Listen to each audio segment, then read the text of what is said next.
तो आपकी प्रॉब्लम्स हैं। सबसे पहले मैं ले रहा हूँ क्वेश्चन 58। 58 में आई थिंक आपको जो प्रॉब्लम है वो डेटर्स और पीएफडीडी की ही है। तो पहले मैं वही समझा देता हूँ। एसेट साइड में डेटर्स दे रखे हैं 30 के।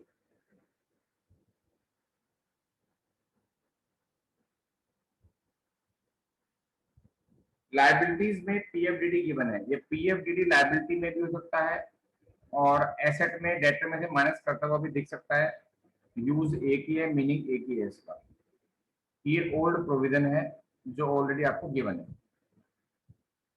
एडजस्टमेंट में बताया, फोर्थ एडजस्टमेंट 10,000 रुपया बिल था, डिस्काउंटेड था, वो एडिशनल हो गया, एंट्री हमने नहीं करी, जिसकी वजह से मेरे डेटर 10,000 प्लस हो गए।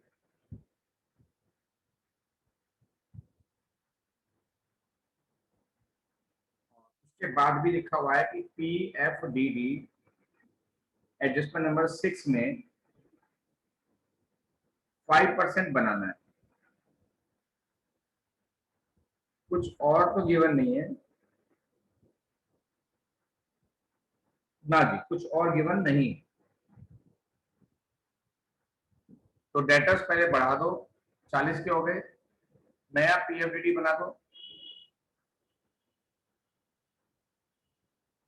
40,000 का 5%, 2,000। पुराना है 1,000, नया है 2,000। तो पीएफडीडी हमारा इंक्रीज हो रहा है, तो एंट्री बनेगी रिवैल्यूएशन डेबिट।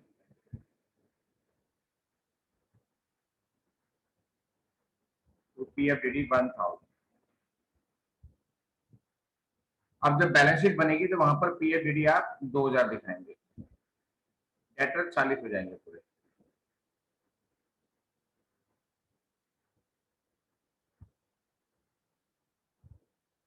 अब आप जो कह रहे हैं कि पूरा करा दो, तो मुझे एक बार बता दो कि कौन कौन सी एडजस्टमेंट में प्रॉब्लम है इसके अंदर।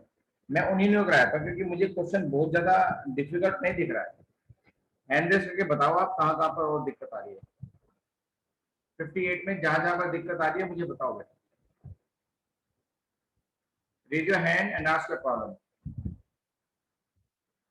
हाँ जी सर बैलेंस शीट में सर पीएफडीडी दिखाना जरूरी है। और पीएफडीडी पहले 1,000 था, अब 1,000 बढ़ गया तो पीएफडीडी 2,000 दिखाएंगे। और जैसी प्रेजेंटेशन पहले थी वैसी अब रखेंगे। अब भी आप लाइबिलिटी में दिखाएंगे 2,000। ठीक। और किसी बच्चे को 58 क्वेश्चन में दिक्कत है तो पहले हैंड रेस करके मुझसे पूछो कि कहां पर आप अटक गए बेटा।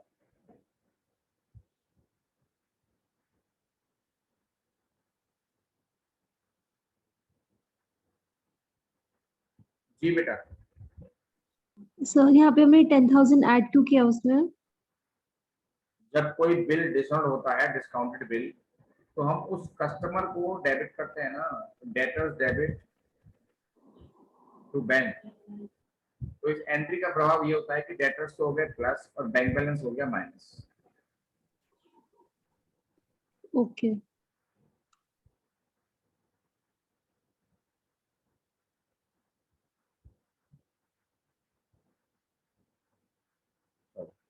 आउटस्टैंडिंग एक्सपेंसेस ब्रॉट डाउन का मतलब है एक लायबिलिटी को कम कर रहे हैं और लायबिलिटी कम करना हमारा फायदा होता है।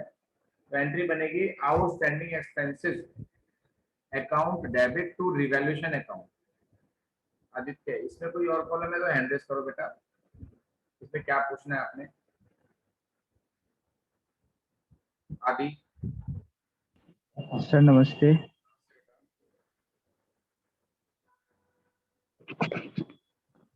सर नमस्ते। नमस्ते, बताओ क्या प्रॉब्लम। सर एग्जैक्टली मुझे ये पूछना था कि रिवैल्यूएशन अकाउंट मतलब यूज कहाँ करते हैं? देखो बेटा, यहाँ जहां पर एसेट लायबिलिटी की वैल्यू में चेंज आ जाए। एक तो होता है बैंक लोन की पेमेंट कर दी, तो एंट्री होती है bank loan debit to bank. तो यहाँ बैंक लोन की वैल्यू कम नहीं हुई है, बैंक लोन की तो पेमेंट हुई है। यहाँ ये कह रहे हैं कि आउटस्टैंडिंग एक्सपेंसेस को कम करना है, पेमेंट नहीं करनी है। अगर पेमेंट करना होता तो बैंक कर देते। कम करने का मतलब है कि वो लायबिलिटी कम हो गई हमारी, तो वहां पर रिवेल का यूज करेंगे। कहीं कहीं पर मतलब एसेट लायबिलिटी के थ्रू अगर हमें फायदा या नुकसान हो रहा है, जेन्युइनली फायदा या नुकसान हो रहा है, तब एसेट तब रिवेल का यूज होगा।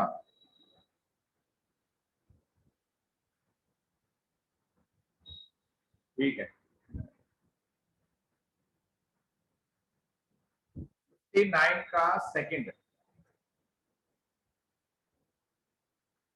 Right of bad debt. बहुत अच्छा क्वेश्चन है, पीएफडीडी के लिए बहुत अच्छा क्वेश्चन है। पीएफडीडी का कंसेप्ट जो समझना हो, एक मिनट होल्ड करें।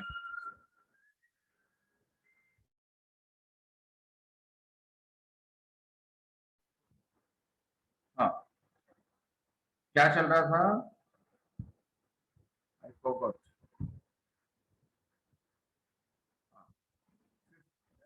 59 में पीएफडीडी का कंसेप्ट, बैड डेट्स और पीएफ सबको समझना चाहिए, ये सबको समझना चाहिए। बैलेंस शीट में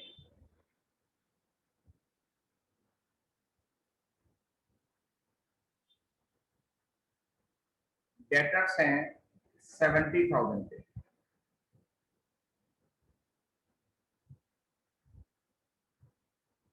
पीएफडीडी है 3,000 का।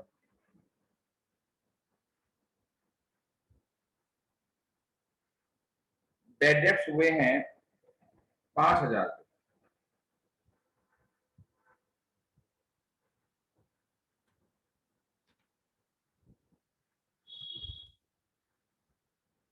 बस इसमें तो इतना ही है।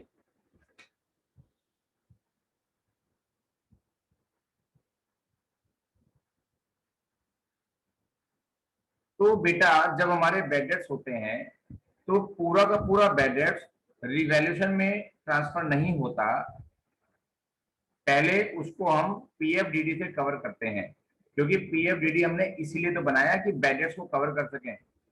तो पीएफडीडी पूरा का पूरा यूज हो जाएगा, क्योंकि पीएफडीडी है 3,000 और बैड डेट्स हैं 5,000, क्योंकि बैड डेट्स की पहली एंट्री बैठेगी bad debts account debit to debtors 5,000,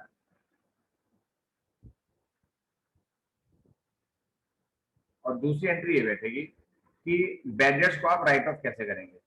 3,000 तो पीएफडीडी पाया था, वहां से कवर हो गए, बाकी 2,000 का लॉस कवर नहीं हो पाया तो वो हम रिवेल से लेंगे।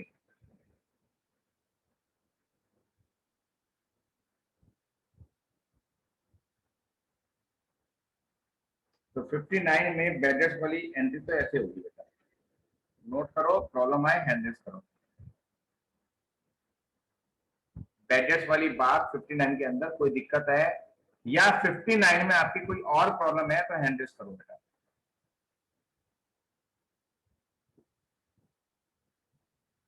क्वेश्चन 59,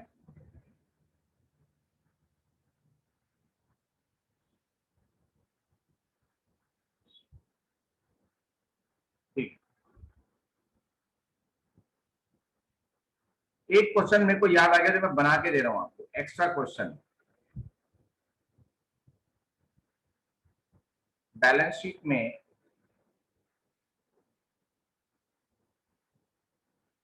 डेटर्स हैं 10,000 के, पीएफडीडी है 800, एडजस्टमेंट है फर्दर बैड डेट्स हो गया 500 का, और नया पीएफडीडी आपको बनाना है 10%। अब बेटा बैड डेट्स हुआ है तो bad debts account debit to debtors, ये एंट्री तो होनी होनी है। अब बैड डेट्स को राइट ऑफ करने के लिए हमारे पास पीएफडीडी अवेलेबल है, और देखा जाए तो पीएफडीडी सफिशिएंट अवेलेबल है, यानी कि बैड डेट्स रिवेल में जाएगा ही नहीं, क्योंकि उससे बचने के लिए पीएफडीडी ज्यादा है। तो PFDD debit to bad debts account 500 के 500 रुपया हमें पीएफडीडी से मिल गया। अब हमारे पास जो ओल्ड प्रोविजन है वो रिमेनिंग कितना है, कितना बचा? 800 था, 500 यूज हो गया, तो हमारे पास बचा 300। नया प्रोविजन कितना रिक्वायरमेंट है? बेटा डेटर थे पहले 10,000 के, 500 रुपए डूब चुके हैं, तो डेटर बचे हैं 9500 के, 9500 के। उसका 10% नया प्रोविजन बनना है, यानी कि नया प्रोविजन बनना है 950। पुराना कितना है 300, नया कितना बनना है 950। तो एक एंट्री और होगी, रिवैल्यूएशन अकाउंट डेबिट टू पीएफडीडी 650 650, यानी कि 650 का और बनना है।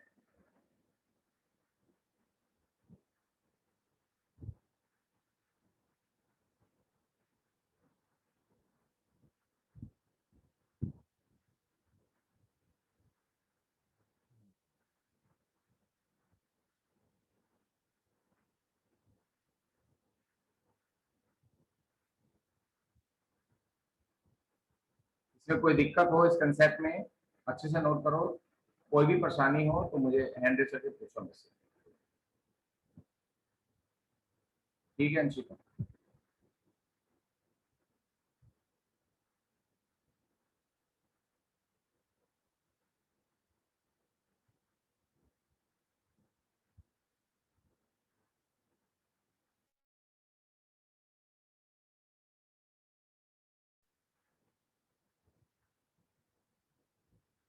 अब नेक्स्ट प्रॉब्लम लेते हैं। 59 तो हो गया था, 60 में क्या पूछना आपने?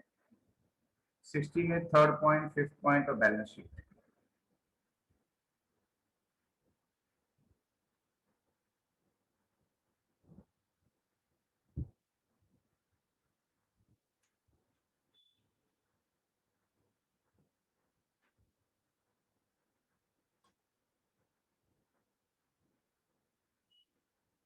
The book value of land and building would be increased by 5000। Land building की बुक वैल्यू बढ़ रही है, पीएफडी 5% बढ़ाना है। अरे इसमें क्या प्रॉब्लम है? जय हैंड रेस करो, बताओ बेटा थर्ड पॉइंट में क्या प्रॉब्लम है?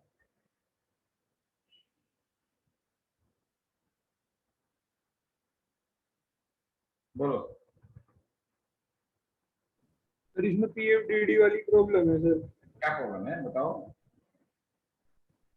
सर इसमें नीचे फिफ्थ वाली एडजस्टमेंट में लिख रखा है sir, an amount due to debtor 5000 पर right of.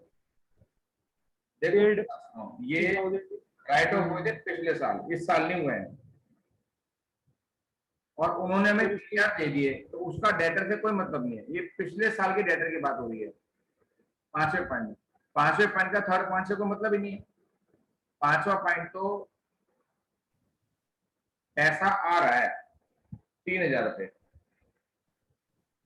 Cash account debit to रिवेल, तो इस एंट्री के अंदर डेटर वर्ड यूज ही नहीं हुआ, तो डेटर पे कहाँ पड़ेगा इसका? पिछले साल के बैटर्स की बात चल रही है, तो इस साल के बैटर्स की बात तो चल रही है। 5000 का तो कोई यूज ही नहीं है।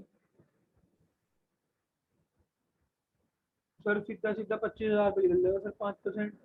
हाँ जी बिल्कुल, 1250 आएगा, 1000 का पहले बना हुआ है, 250 का और बन जाएगा। 60 में और क्या क्या प्रॉब्लम है हैंड रेस करके पूछो बेटा। हम not going back.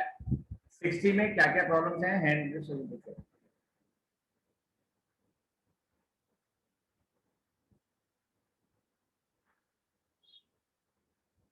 Balance sheet भेजता हूँ बेटा, 60 की बैलेंस शीट भेजता हूँ, 58 का पूरा सोल्यूशन भेजता हूँ आपको।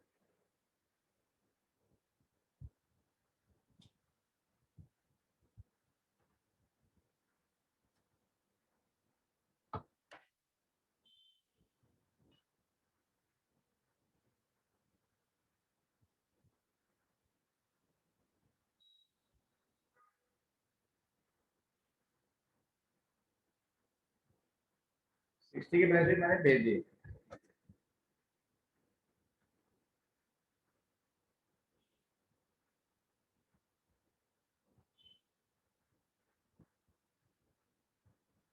58 का आधा भेज दिया है।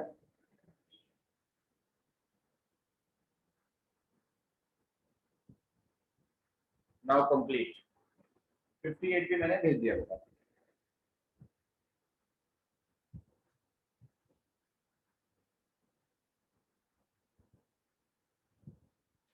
अब हम एक क्वेश्चन करेंगे करंट अकाउंट वाला।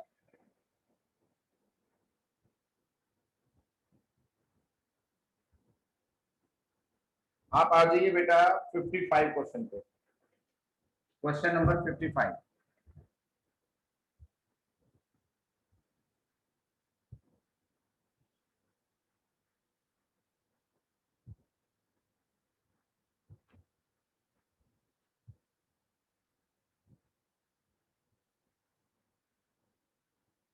इससे पहले किसी और बच्चे की कोई प्रॉब्लम रह गई हो तो हैंड रेज करके पूछे बेटा। किसी बच्चे की कोई प्रॉब्लम रह गई हो तो हैंड रेज करके पूछ लो बेटा।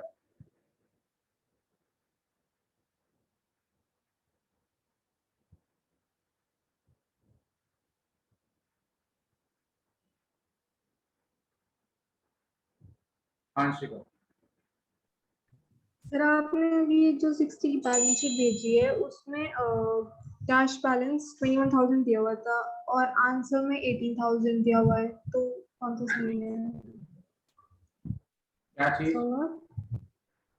कैश बैलेंस शीट में। 60 में हाँ जी। उनको बता रखा है कैसे निकाला कि 3,000 पहले था इनके पास, 25,000 और आया कैपिटल का, 10,000 का प्रीमियम आया, ये ऐड हो गए, और 20,000 का बैंक लोन इन्होंने पे करा।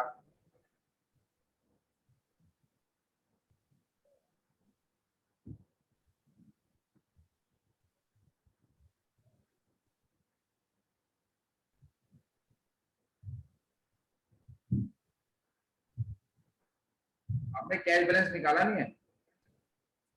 तो 21,000 ही आ रहा है मेरा भी। 21 आ रहा है, तो इनका भी हाँ 21 जी। है। सर आंसर में लिखा था 18, तो उससे कंफ्यूजन हो गया था। नहीं नहीं, वो आंसर में 3,000 इन्होंने एक्स्ट्रा प्लस नहीं कर रखे, जो सोल्यूशन मैंने भेजा उसमें कर रखे हैं। Yes ma'am.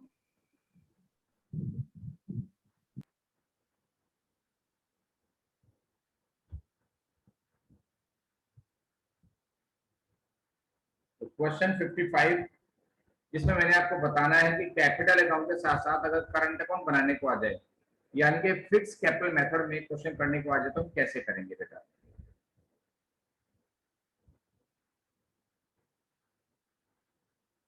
तो पार्टनर्स कैपिटल अकाउंट और पार्टनर्स करंट अकाउंट दोनों बनने हैं।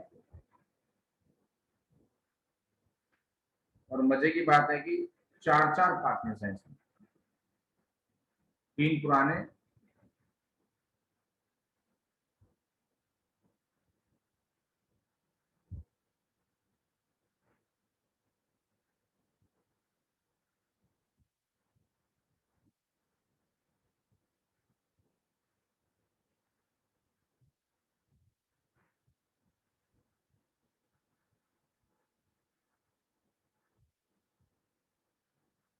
By balance BD.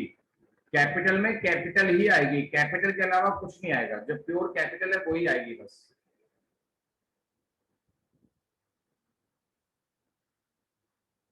इजी है, कुछ भी नया नहीं है इसके अंदर, टेंशन ना लो आप। और आने वाला पार्टनर कितनी कैपिटल लेकर आ रहा है बाय बैंक अकाउंट,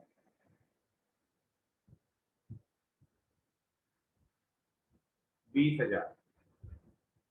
उसके अलावा इसमें कैपिटल से रिलेटेड कोई ट्रांजैक्शन नहीं है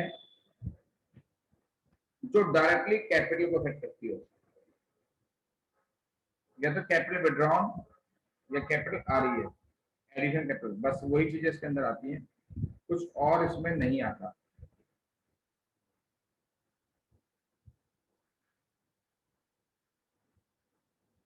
इसको यहीं छोड़ देंगे, इसके बाद बनाएंगे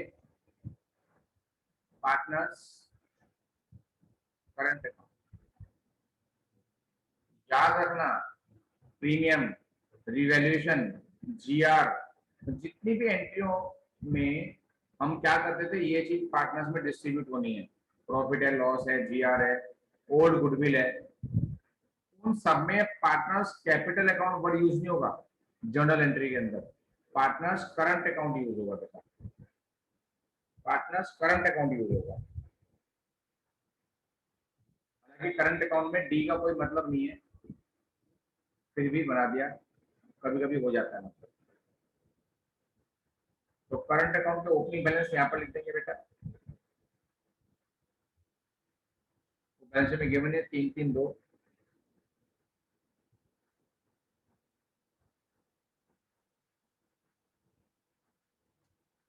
और रिवेल अकाउंट में बनाएंगे, प्रॉफिट आएगा, बढ़ जाएगा,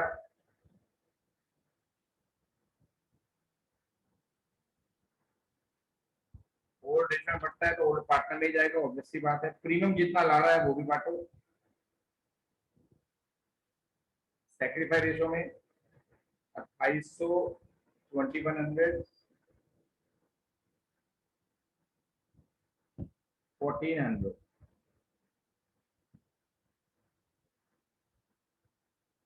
profit and loss asset side में दे रखा है 2000, ओल्ड रेट में बांट दो उसको।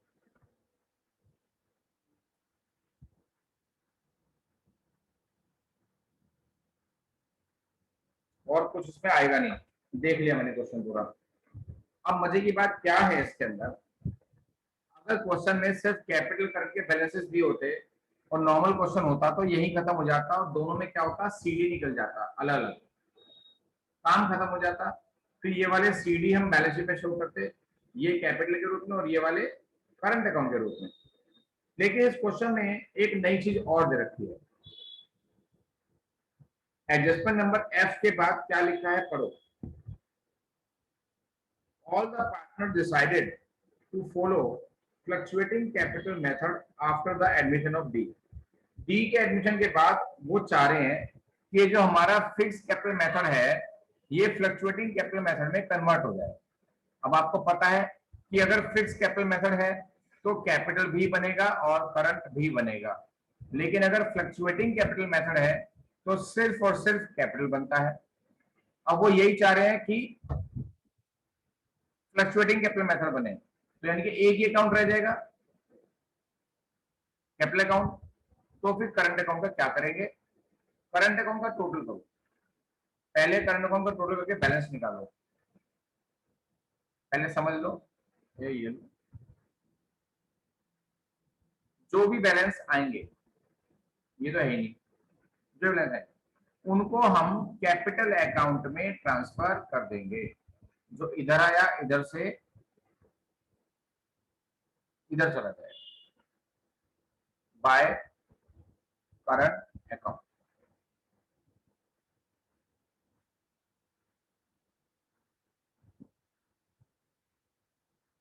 यहां से यहां से तीनों बैलेंस यहां से कैपिटल अकाउंट में ट्रांसफर हो जाएंगे। अब हमारा कैपिटल अकाउंट में हर चीज आ गई देखा जाए तो। अब कैपिटल अकाउंट का टोटल करके बैलेंस शीट निकाल देंगे चारों, ऐसे करना है। कोई दिक्कत है हैंड रेस करो, नोट करो इसको अच्छे से।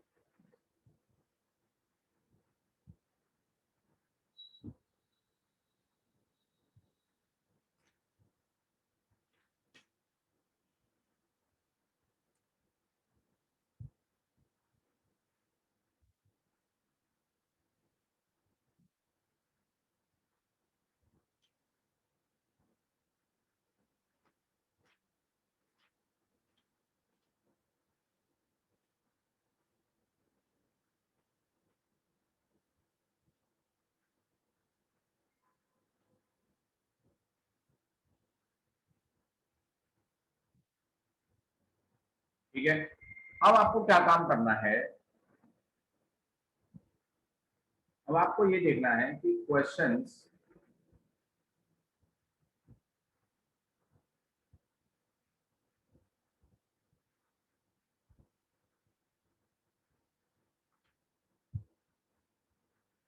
एक मिनट,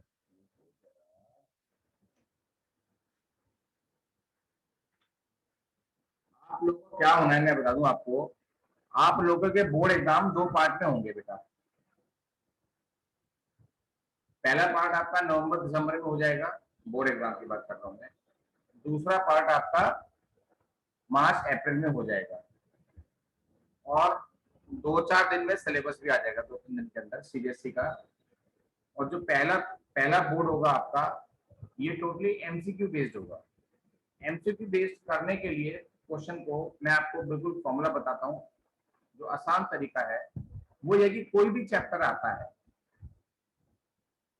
उसके बहुत सारे न्यूमेरिकल क्वेश्चन करने की बजाय, न्यूमेरिकल क्वेश्चन तो सिलेक्टेड लेके जो मैं बताऊंगा उनको बार बार करना चाहिए, और उसके जितने भी थियोरेटिकल कंसेप्ट हैं,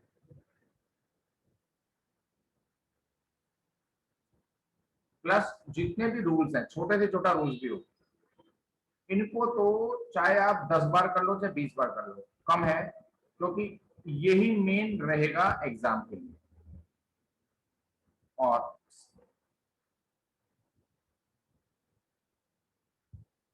सिलेक्टेड क्वेश्चंस एंड इलस्ट्रेशंस, वो सिलेक्टेड कौन से होंगे वो जब मैं एंड टाइम पे दूंगा।